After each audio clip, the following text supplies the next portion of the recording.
It's the household tech we're told makes our lives easier and safer. But does it? The more devices you have in your house, potentially the more vulnerable you are. The more chances are that one of those devices has got a big security problem.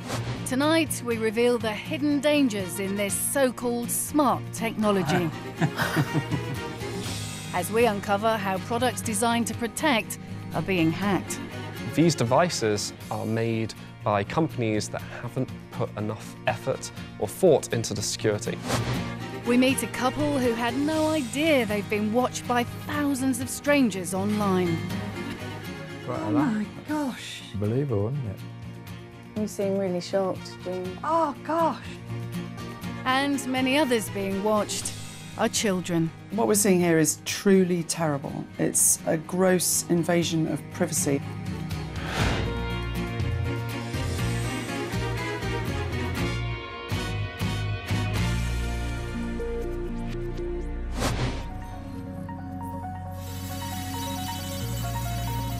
We live in an era of technological change.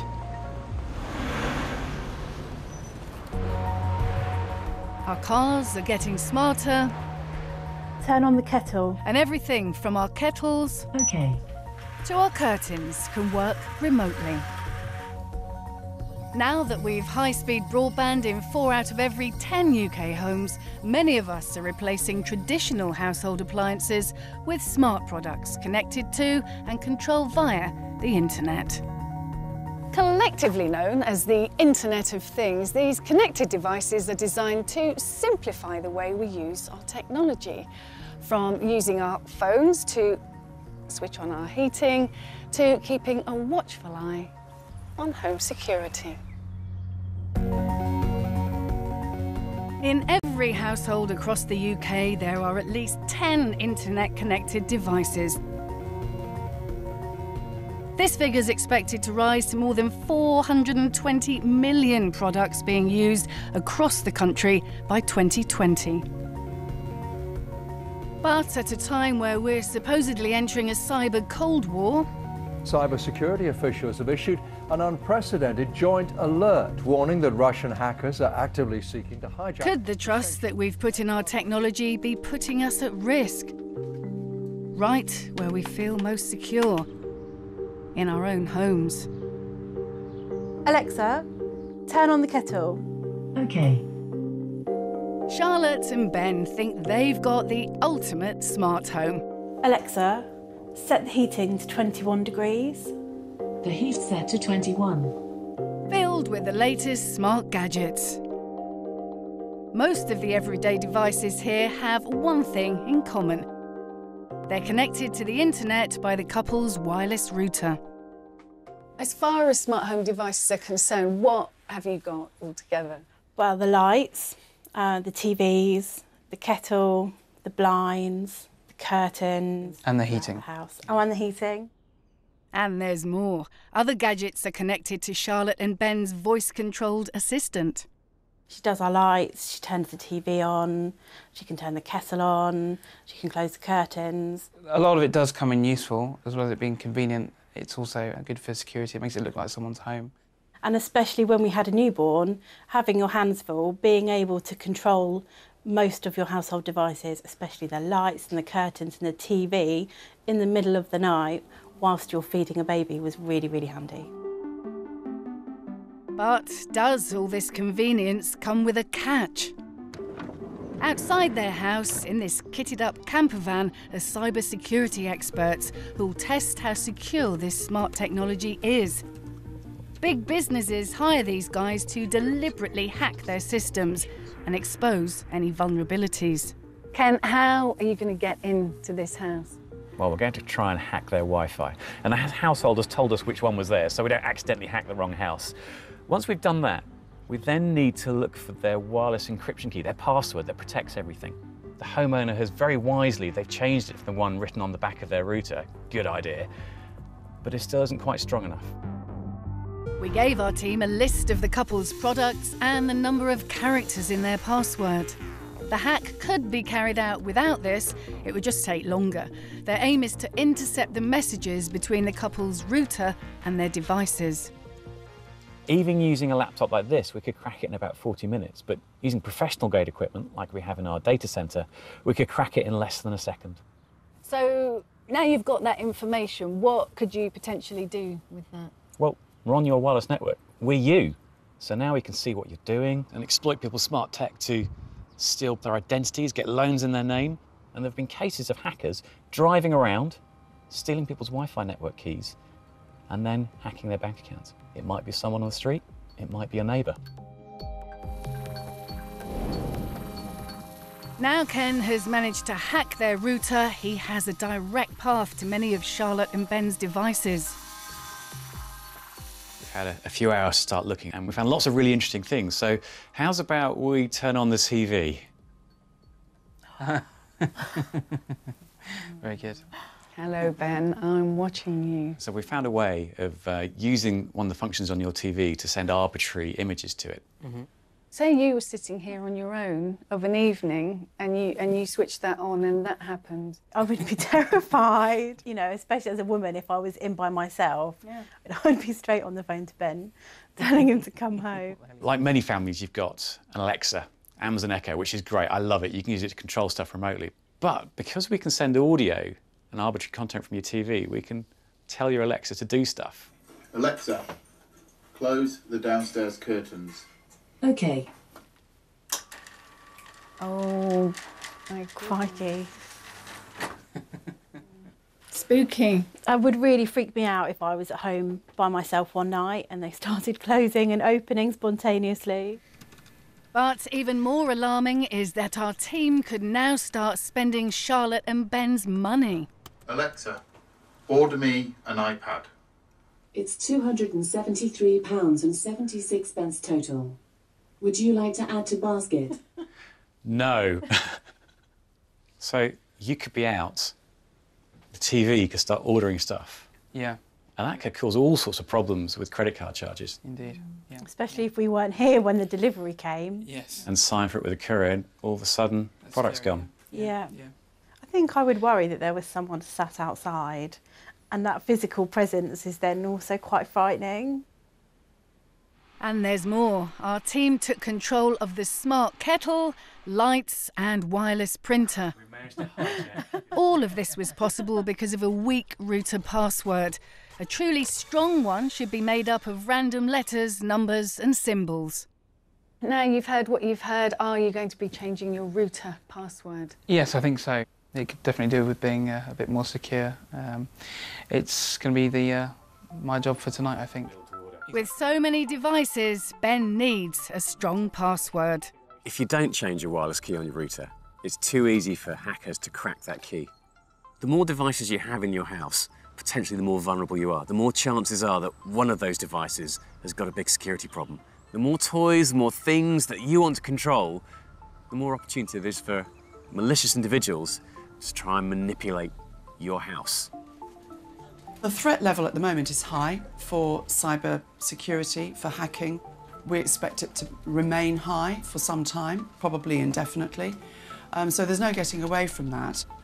We want people to enjoy the benefits that the Internet of Things can offer, but we do recognise there are risks, considerable risks, and we need to manage those risks in a way that consumers can get the benefits in a safe environment. So we've already seen cases of nation-states attacking others through their smart devices. We've seen attacks against Ukraine, against their power system, but exactly the same sort of attacks could happen through consumer smart devices. The more smart tech we put in our houses, the more potential there is.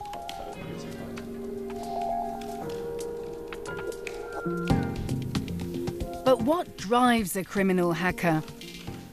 Cal Leeming was the youngest person ever to be convicted of hacking in the UK at just 12 years old. He spent some of his early life in prison for a range of online fraud offences. Now, in his 30s, he's turned his life around, aiding businesses around the world. You've got some who do it for knowledge, you've got some that do it for power and control, others that do it for financial. Right now, you can go and buy every single tool you need to go and build a criminal online empire. And in a world where we're so desperate to tell everyone everything, it is possible to use completely legal routes to gain information on those we want to hack. We put out online so much information about ourselves, combined with what is out there available from companies that have been hacked, for example, passwords. So if you've got a list of where people have been on holiday, their kids' names, photos, all these kind of stuff, and then you've also got a list of their passwords and then phone numbers and emails, you can gain access to almost anything related to that person. You can use it to go and gain access to their bank accounts. And once you've got access to someone's email, it's pretty much game over from there. In March, the protection of our information was thrown into question when it was revealed data from 87 million Facebook users could have been taken and used without permission. But data isn't just lifted by social media, it's also sucked up by some of those smart gadgets we bring into our homes. As consumers, we tend to not realise or even just forget that this data is really valuable to both attackers and to companies. There's all sorts of ways our data can be used that we don't quite realise. A new law which comes into effect on the 25th of May throughout Europe is designed to strengthen our data rights. It's known as the General Data Protection Regulation and will make companies responsible if the information they hold on you is leaked to third parties without consent. If there's a leak of any data, they could face multi-million-pound fines.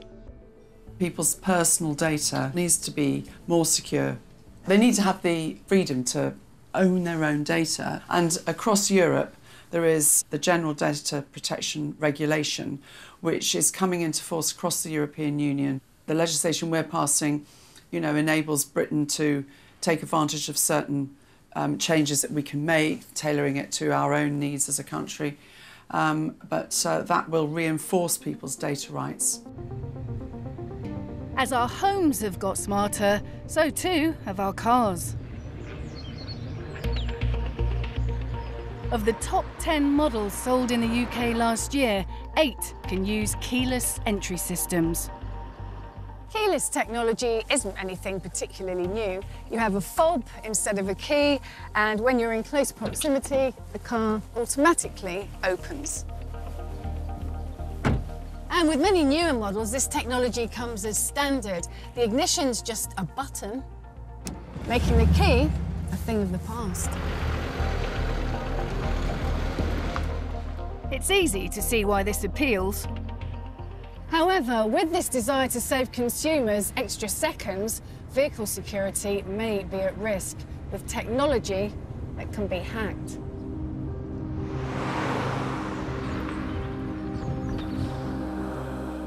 I've come to Thatcham Research Centre, a not-for-profit facility set up by the motor insurance industry to test the safety and security of cars.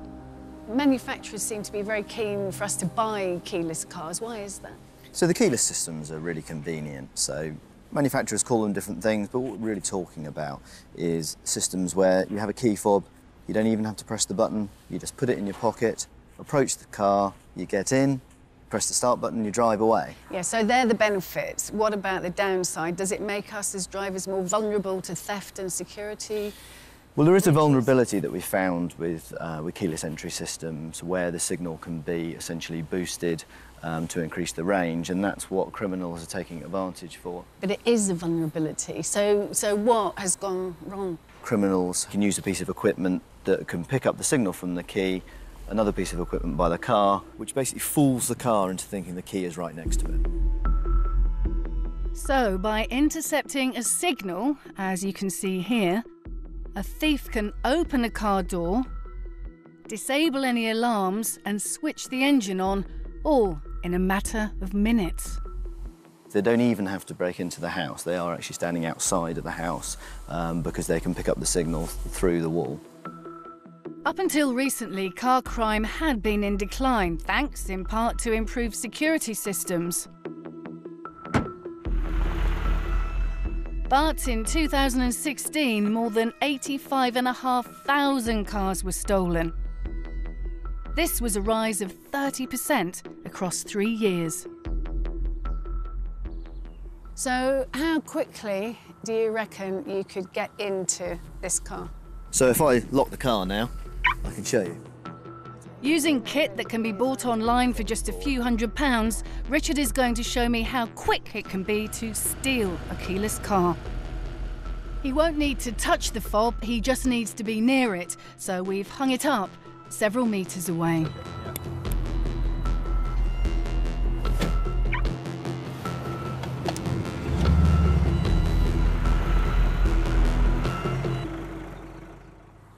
Seconds to break into a car that, well, it's worth probably 50 grand or more.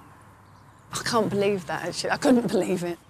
In reality, it generally takes a bit longer for the criminal to find where the key is in the house. So you're probably talking about a minute or 2 minutes, but still, it's not a very long time. And it's not just for this brand, that applies to most keyless entry cars, yeah? That's right, this applies to any car with keyless entry system.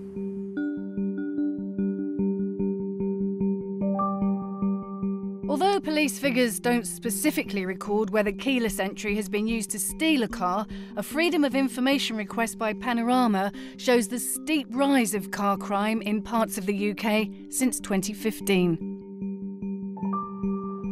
In North Wales, it's gone up by 20%. In Staffordshire, 74%. In Hertfordshire, an astonishing 88% increase. In the West Midlands, police have had similar issues. I think the keyless technology is the single biggest contributor to car theft. Suddenly we've seen, here in the West Midlands, nearly doubling of the number of thefts. So I have a real concern now that many vehicles are so easily stolen by simple devices that can be bought on the internet.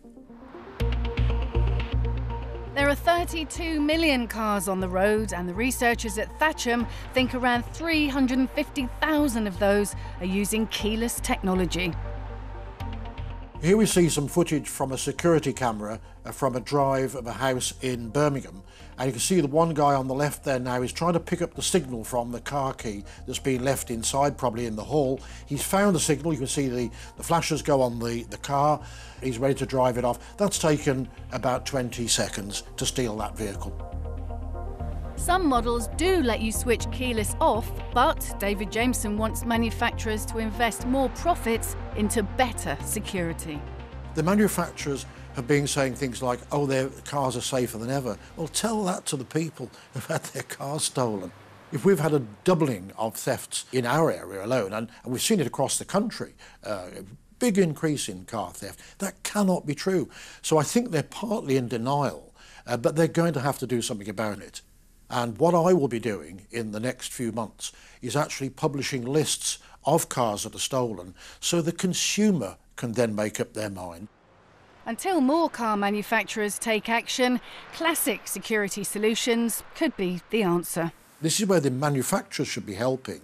Of those vehicles they made some years ago, they should be providing the old-fashioned all-wheel steering lock, so when somebody parks up, they put that on. That actually puts another quarter of an hour, possibly, on the time that a theft needs to take place. Most of the thieves will be put off by that, so it'll make the car relatively safe. As smart technology in cars has left some motorists vulnerable to theft, many of the smart devices we use in the home are equally exposed. That's because most need a login account to access them remotely. Some come with their own default username and password, but often those are weak and we're advised to change them. However, our researchers found many can't be changed, and that's particularly the case for some security cameras. These devices are made by companies that haven't put enough effort or thought into the security, so they end up getting exploited by people who want to take advantage. So they've gone and bought it off the shelf, and the instruction manual says plug it in, make this change on your router, and then you'll be able to access your camera from anywhere. What people don't realise is the moment you make that change, you're actually introducing a huge security hole into your home network, and that anyone can just go and exploit these cameras. There are websites that scan the internet hunting for vulnerable devices. Searching just one of these sites, we found nearly 75,500 smart devices around the world that used the word password as their default login. 1,200 of these were being used right here in the UK. So with one simple click, you can find every camera that uses password as the password. These are devices people bought thinking they'd make their homes and families more secure, and their owners appear blissfully unaware they're being watched by strangers around the world. It actually makes for very uncomfortable viewing. There's page after page on here of people's driveways, there's kitchens, I can see gardens, even bedrooms. The websites hosting some of the cameras list their geographical location as well as the affected models. But by far, one of the most disturbing things we found being streamed online across the world were the cameras being used as baby monitors.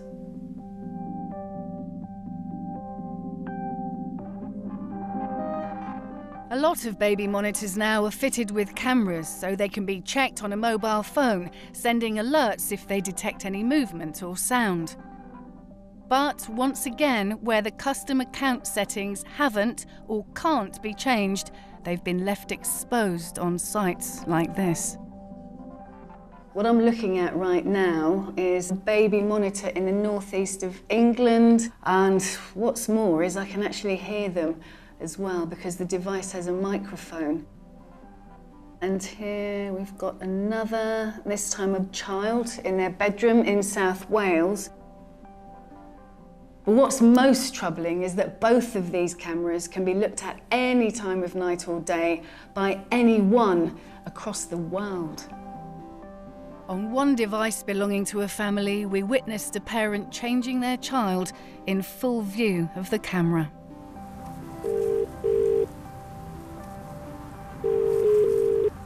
Hi, my name's Fiona. I'm calling from the BBC's Panorama programme. With so many unwitting victims, we tracked some of them down to tell them they were being watched.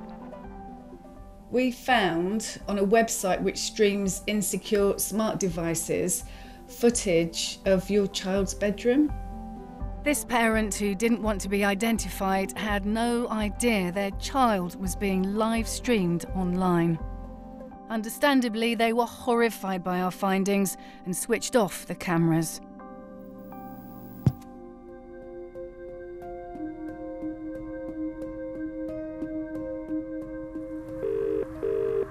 Hello? Oh, hi, is that Alan? It is. Oh, hi, Alan. This is Alan and his wife, Jean. They fitted their property in Leeds with what they thought were smart cameras to keep an eye on their home. But they weren't the only ones checking in. Thousands were spying on them. They were so shocked with what we'd found, they agreed to meet me. When we moved over here, somebody broke into my shed and took a bike. So I realised it would be a good idea to have some more cameras outside. So I put 2 more cameras up, better quality ones, which enabled me to see in more detail what was going on. Alan uses 7 cameras in his home, all with remote access. Jean, did you feel safer with all these cameras everywhere? I'm not a person that feels threatened anyway, so I just let him get on with it. But he went away for a week or 2 and I was here on my own, so I think then I thought to myself, well, that's good, you know. Cal Leeming examined the cameras to see how many times they'd been viewed by third parties. And it's a frightening figure. Since 2015, your camera has been viewed nearly 5,000 times. Oh, no. How much is that? In 70 different countries.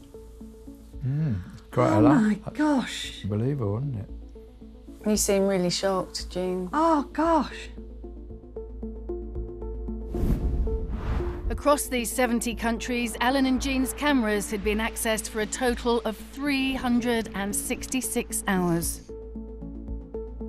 The longest viewing was in France, which lasted for 9 hours. I think it's definitely pointed us to having everything really screwed down, starting with better passwords. That's my next project. Alan, you're sacked. But Alan and Jean aren't alone. Panorama found thousands of cameras being streamed online.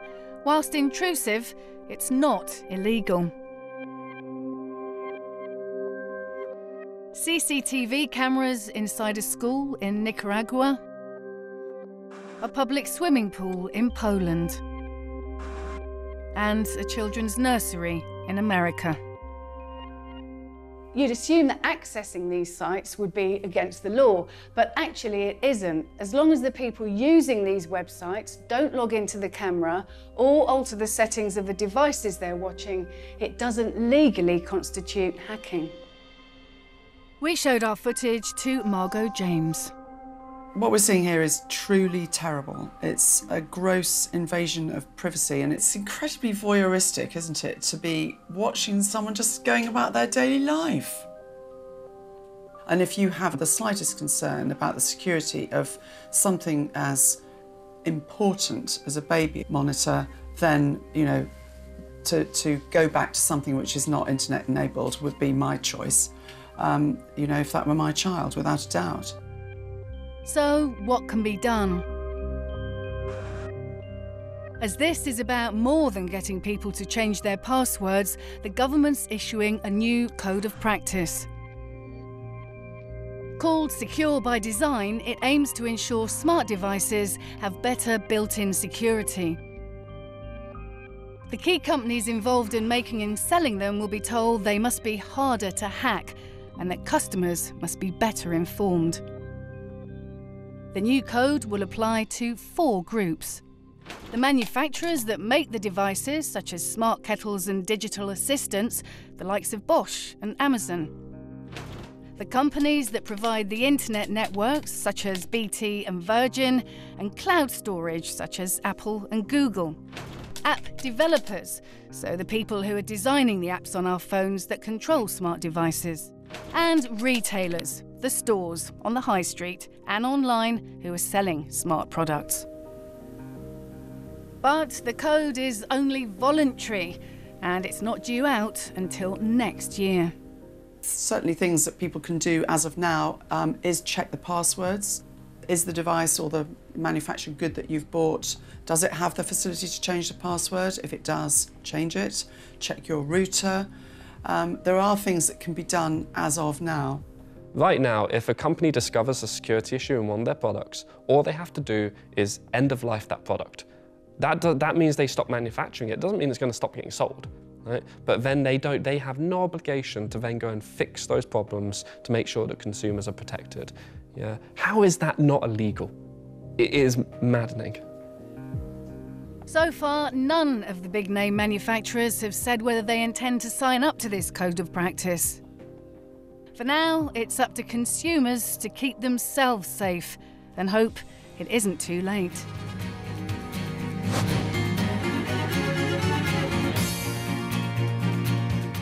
There's a Panorama special on Wednesday at 9 taking a look at our under pressure police force. Starting now over on BBC 2, Heart Transplant, A Chance to Live. But next here on BBC 1, sharing is definitely caring.